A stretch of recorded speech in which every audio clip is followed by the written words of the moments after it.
Hi friends, మీకు ఈ video నచ్చినట్లయితే లైక్ చేయండి, సబ్స్క్రైబ్ చేయండి. కమలమ్మ గౌతమ్ దగ్గరికి వచ్చి ఎవరి కోసం ఆత్మహత్య చేసుకోవాలనుకున్నారు బాబు మీరు అని చెప్పేసి అడుగుతూ ఉంటుంది. ఆ మాటలు వినగానే అక్కడున్న గౌతమ్ అయితే ఏమీ మాట్లాడకుండా సైలెంట్గా ఉండిపోతాడు.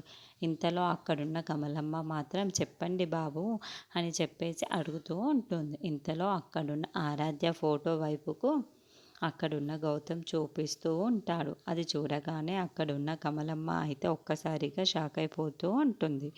ఏంటి, ఆరాధ్యమ్మ కోసం మీరు ఆత్మహత్య చేసుకోవాలనుకున్నారా? తను మా ఆరాధ్య, మీరెవరనుకుంటున్నారో ఏమో అని చెప్పేసి అంటూ ఉంటుంది.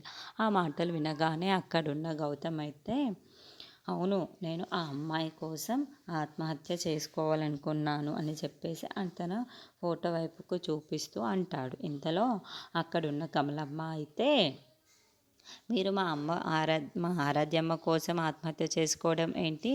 మా ఆరాధ్యమ్మ ఎవరికి అన్యాయం చెయ్యదు, ఎవరిని అన్యాయం చెయ్యదు. అలాంటి అమ్మ కోసం మీరు ఆత్మహత్య చేసుకోవాలనుకున్నారా అని చెప్పేసి అడుగుతూ ఉంటుంది.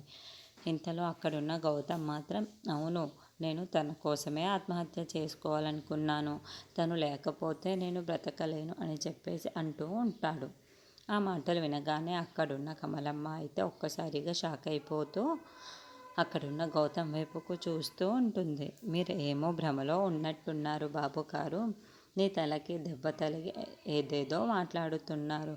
కొంచెం రెస్ట్ తీసుకుంటే చాలా మంచిది బాపు గారు అని చెప్తూ వెళ్ళిపోతూ ఉంటుంది.